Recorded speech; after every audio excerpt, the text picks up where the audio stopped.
or I guess I should say it is the second season of the Reality TV as Self-Help podcast, because I am now going to be doing a recap podcast for each episode about In the City, which is so exciting because it means that I have, again, something to watch with some of the same people, and I don't have to feel that loss of Summer House is over. I love the overlap so much. So someone just commented on my TikTok that they think this is boring, In the City. I don't find it boring at all. I don't need to see like Andrea, and I think his wife's name is Lexi. She's very sweet. They seem very stable. Don't need them. I want people like me who are flawed, who are still really going through stuff, and who haven't fully worked through things like Kenny. I think he has a lot of hate of women. I hate men like Kenny. Maybe it's justified, just like Lindsay says in the episode. You know, she can tell when a man's really narcissistic. So let's see, getting into this. So this is going to be for episode 1 and 2, so I'm not going to do a full recap of episode 1. What I'll just say is that scene with Amanda and Kyle that was filmed April 9th, that was shown at the beginning, Amanda's crying and just saying, you know, she's so offended that Kyle thinks that her and West were having an affair during last summer, even though we see on camera that, okay, you guys were way too close for comfort, and it was clearly an emotional affair. So at least acknowledge that, even if you didn't, again, fuck each other until you released that statement, which none of us believe anyways. So they're having that convo, so that's kind of interesting to give us context, but then we're going way back in time. You see Amanda going to her apartment with Kyle that she's moving out of. Okay, is showing how much it shows I was judging Kyle so harshly, and he did deserve judgment at the beginning of the season of Summer House for going to the other guys and saying, you know, Amanda, it's like an episode of Hoarders. Well, it actually is like an episode of Hoarders. They were even showing one of their showers. She just has clothes piled up everywhere. So yeah, for me, clutter piles up in a daily basis, but I really let go of stuff. I am not a pack rat at all. So looking at that, yeah, that is a sign of a mental health struggle, and in that way I can have compassion for Amanda, because I see, like, again, this person is clearly struggling, but you don't have to hurt people the way that she has hurt Sierra and Kyle, mostly Sierra, as a result of her own struggles and insecurity. So yeah, just seeing their place. And I even wrote, like, her hair to me says a lot about her mental state, because it just seems like it makes me think it's even a struggle for her to just wash her hair, and just everything about her is just like a wet noodle. It's very downtrodden, it's very sad, and just when she's filming, she just looks weak. Like, she doesn't look well at all on so many levels. So hopefully, again, she one day realizes, though she's in Italy with West right now, get away from him and heal yourself. But she spent 10 years with Kyle. Maybe she'll never do that. So I am really interested with Gavin. His name is Gavin Mosley. That is Kenny's bestie. So Gavin's the short guy with the tats that owns the bar, in case you're not memorizing people's names yet or new to watching the show. He has some major rage beneath the surface, and I don't know fully what is the deal and issues. We see that there's a big blow up later in the season, and it looks like a camp thing with Gavin and Kenny. So yeah, Kyle's saying, you know, Gavin's worried he's going to lose his boy, but I don't know what they've done to each other. I kind of have the feeling that because Kenny's like the taller one, that he kind of sees himself as the hot one, and maybe he's tried to like outshine Kenny, and he's maybe he's tried to outshine Gavin, and maybe Kenny's stolen women away from Gavin, or again, Gavin just knows how duplicitous Kenny can be, and he can't stand how much Kenny's trying to present as this dedicated, loyal guy right now with his new girlfriend Whitney, who's just moved across the country for him, which you can tell Gavin is very jealous of Whitney, because in the second episode, when it's the party to welcome Whitney to New York, when Kenny's giving a speech to Whitney, you see on Gavin's face that he is, in my opinion, very jealous. But I actually like Gavin. I have anger issues, and there's something about Gavin that I actually think he is a better person than Kenny.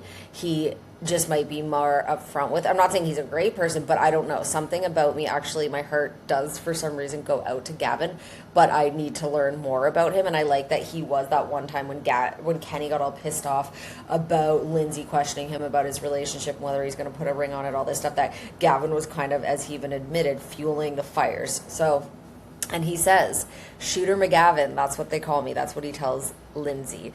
So I also noticed that Kenny has this thing that West has, which is a ring on his pointer finger. I cannot stand that. Also, Kenny at the party for Whitney, where he was wearing, it looked like a suit jacket with no shirt under it. It was very Miami Vice, and it kind of is just adding to, he thinks he's like the hottest shit in town. and his girlfriend Whitney is keeping up. I know she's from The Bachelor. I never saw her on The Bachelor, but she's very pageant girl. But I'm sure Kenny's doing stuff and is going to betray her trust, and he already did. For the first 6 months that they weren't dating, yes, his mom was passing away, so he definitely has that. But I have a feeling it's like, but did these patterns just arise when your mom was sick? I have a feeling you've been a player for a long time, so that's actually more disgusting on Kenny to use his mom's death and illness as the justification for why he has played around with Whitney in the beginning of the relationship. But yeah, that's gonna come back up because she wants him, so she's on her best behavior, but there's some stuff there. So they're actually one of the most interesting people. And his argument with Lindsay in this episode, Kenny rubs me the wrong way. You can just see these, again, microaggressions on his face. I say this as someone with anger beneath me as well. You can see it in other people. Sometimes people who are calm, I almost notice they maybe don't notice as much, but I can see it. Kenny has a lot he's going through. And yeah, he is easy to hate, and he might be the villain this season. We'll find out and see. Just the fact that Danielle's ex Robert works as the chef at Gavin's bar, that is just hilarious, and it just shows off screen how much of a small world it is. But he didn't want to talk to Lindsay about Danielle, understandably, and just left because you can tell he genuinely does not want the drama. And I just wrote, Lindsay's rings and jewelry are top notch. I am always sweating because I like to exercise a lot. I don't have fancy jewelry at all. When I see Lindsay with all her rings and everything, I'm like, I want to look like that. I love that. So she has just incredible jewelry. Lindsay looks so good. So, okay. Also, yeah, Kenny says, I just felt like I wasn't in the place to be what she deserved in a relationship, and we broke up. But they're back together now. But can you forget about the past? I couldn't, but that's just me. Then Kenny says about Gavin, I would never know something is a problem until he blows up. We also found out, I believe in the first episode, that Kenny's sorry that I keep screwing up their names. Gavin just used to walk into Kenny's apartment because he had the code to it, and Kenny and Whitney were hooking up on the couch one time, and Gavin just came in. So now there's been some boundaries set because Whitney's saying he can't. What if I'm naked and he sees me? So yeah, there's all of that, and I want to see one of Gavin's blow-ups. And again, we've seen a little peek of it. He says some crazy, super big insult to Kenny, and he compares him to like Elon Musk or someone who's so horrible. Says like, you're this version of this evil person. So I'm like, oh my god. And then we get to meet Georgina, the dermatologist. So I really like her. I think she's being very upfront. I love that she told that story about she was left when she was 30 weeks pregnant and left to take care of a toddler and then eventually have her newborn. Who knows what went down there or why did that happen? I want to know that. But she also talks about how her son painted his penis with, non-toxic paint the other day, green. So she's doing what you're supposed to do when you're on reality TV. Put it all out there. The more you do it, the more we'll respond. And even if we hate you sometimes, the more we'll like you. If you don't open it up, we're not going to really be feeling you because we're watching for the drama and the challenges, what we're going through in our own life. Life is not easy, so show us that. So yeah, I like that she said also because, again, her husband left her, Georgina, and just the fact that she's a dermatologist with 2 little kids, her life must be so challenging, and she must have to work and be so focused. So she's impressive in that way. She also talked about, she hates her ex, but she is trying to be very good because of having 2 kids with him. And so she's like, I'm deciding to take the higher road. I don't want to have a voodoo doll that I poke at and stab. We find out that Lindsay is going through mediation with her ex. I want to say Tanner Kufi, whatever his name is. So they need to work out custody agreements and all different plans of, their daughter's future together. So that was kind of interesting because I guess I just assumed everything was okay.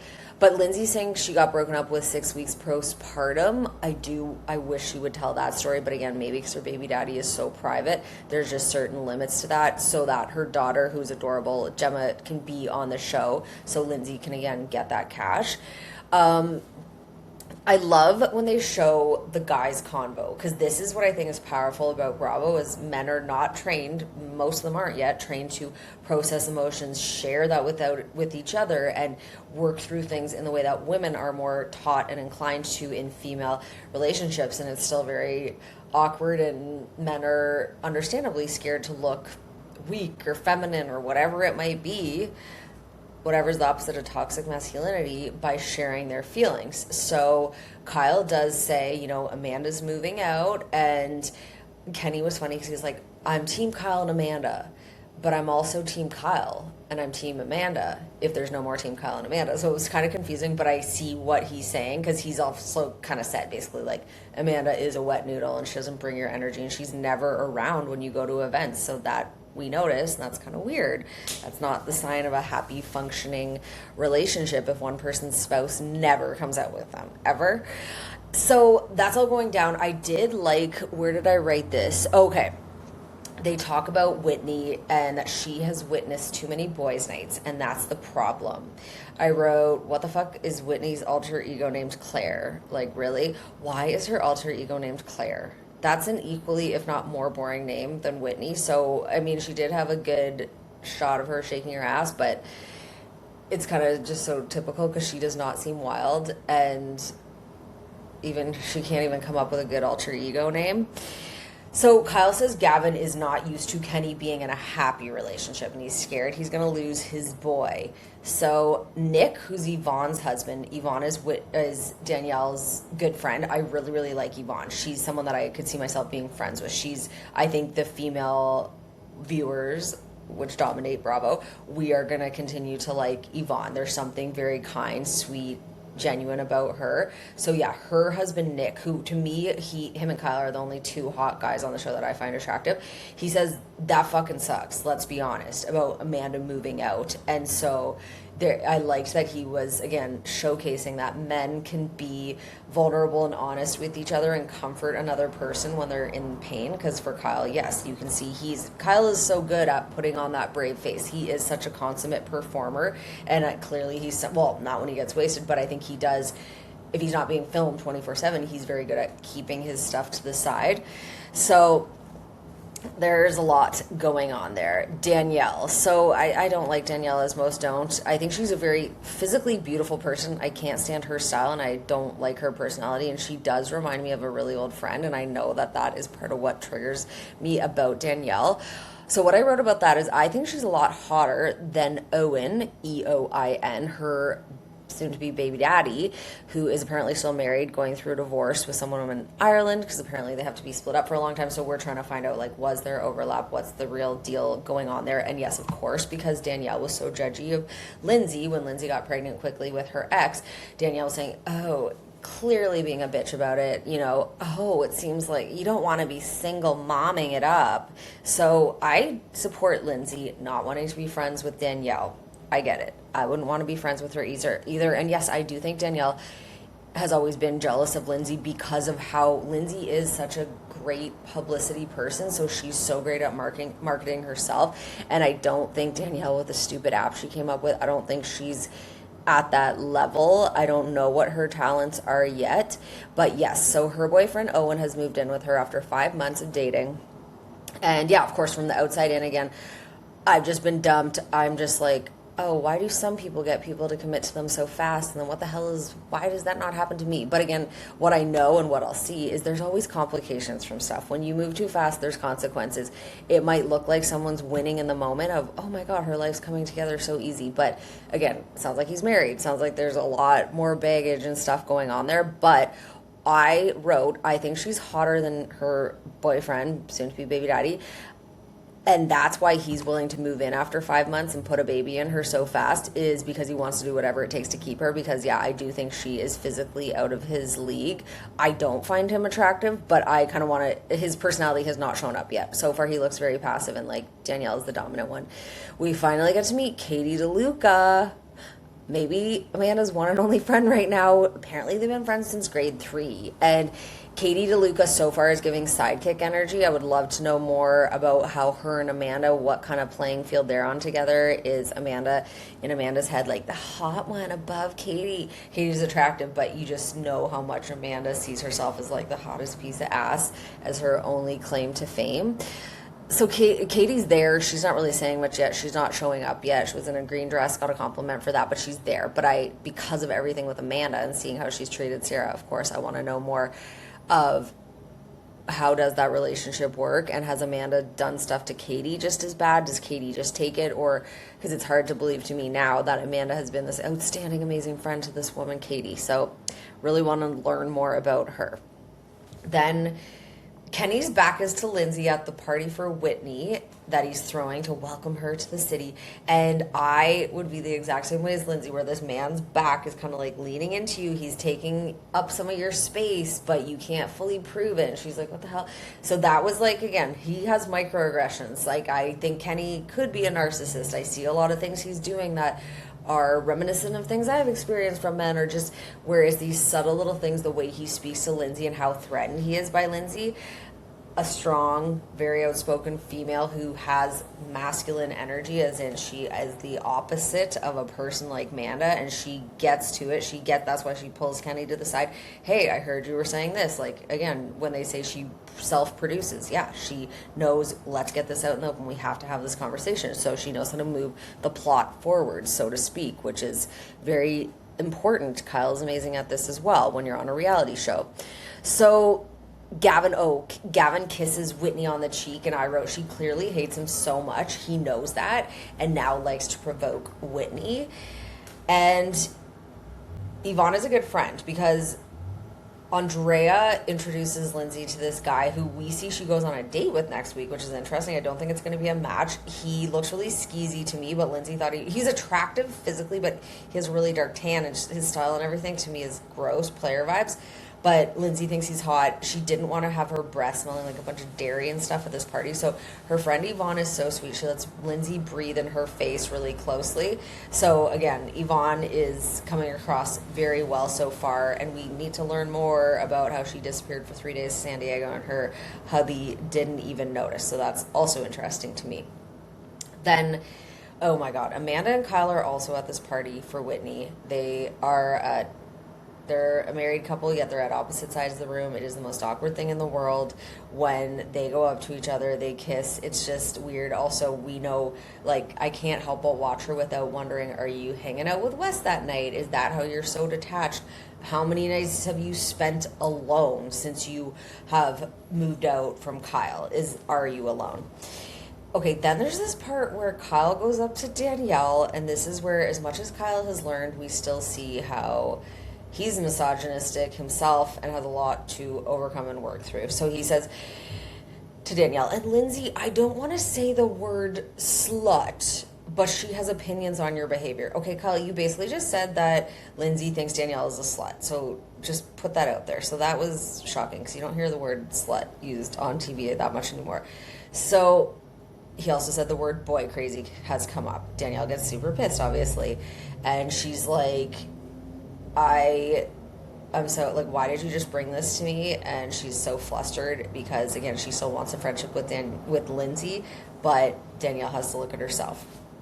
Then Kenny. Okay, so Kenny starts to, when Lindsay pulls him to the side, she's explaining, when I was asking, how can you get your girlfriend to move away across the country without putting a ring on it? That's just, she said, like, this is who I am. I question everybody in my life. I want to learn about interpersonal dynamics. I'm the exact same way, so I understand. Her delivery is really bad, as is mine often, because it's, again, so direct, da-da-da-da-da. And Lindsay also has a high, like, nasally voice too, so that could also bother people, but she is that kind of person, and I relate to that curiosity, and I totally understand it, and that she's saying to him it's not personal, but I do think there was a little bit of judgment there. So he says this is where he's trying to start to trick her and make her scared to argue with him by pretending she's the problem. So this could be called gaslighting 101. Lindsay, you have a lot of disagreements with people. Yeah, she's on a reality show, so she brings shit up to the surface. A lot of people have resentments and anger, but that doesn't mean those disagreements come up because they might not be as direct as Lindsay. Lindsay is really good, I actually think, at conflict resolution in a way that I would like to be more like that because of how much she does just cut through stuff and say, hey, this is what I think, this is what I feel, blah, blah, blah. So then he also says, drama, drama, drama, describing Lindsay. And I think any man who says this will be the most dramatic man you've ever met. So let's just wait and see what else this guy does. And then Lindsay is genuinely pissed at this point, so he got what he wanted her to do, which he wanted her to freak out. And she goes, no, I call out the fucking truth and facts. And then he shames her. He goes, oh, well, you had a baby with a guy after 2 months. I said it is a somewhat valid point that she's judging other people's relationships where it's like, well, you've had a very like non-traditional lifestyle as well, which I have absolutely no problem with for me whatsoever as a childless, never married person. But it's not that crazy to be like, who are you to talk when like you do your own thing? So it is a somewhat valid point, but he's trying to make her feel small and bad and shame her, and he's showing how he communicates, which is messed up. So he says, don't project your insecurities on my relationship, basically implying that Lindsay, you know, is so disappointed that she doesn't have a husband and all this stuff. I think Lindsay did want that, as she's openly discussed, but also I think she's a pretty strong, confident, independent woman, and she just keeps it moving. So whatever. She says, I'm not doing that. And he says, it feels like you are. Then she goes, but I know narcissistic men, and that's what he's giving right now, or that's what she says when it's the interview after.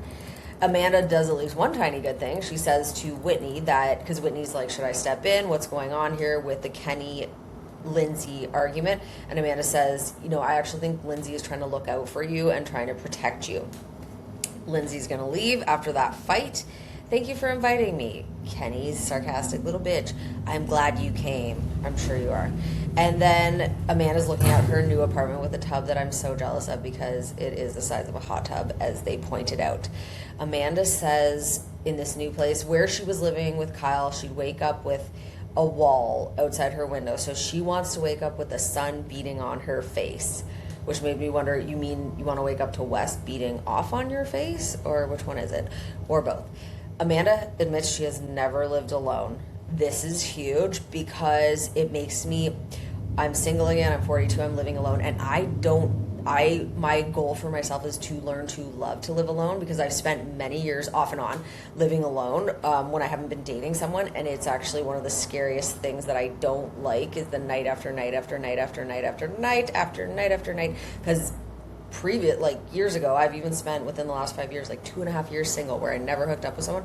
It sucks. So that makes me feel a rage towards Amanda, where it's, you haven't even fucking had to live alone. But then also I have this inner strength, and people who go through this, where you have to rely on yourself and just be alone with yourself. I don't love it, but I do know I can do it. I do have this inner resource that I've already worked on at different times where, okay, I know how to go about this. I have my own interests, and I have ways I can entertain myself, even though I do want to meet a partner and live with them.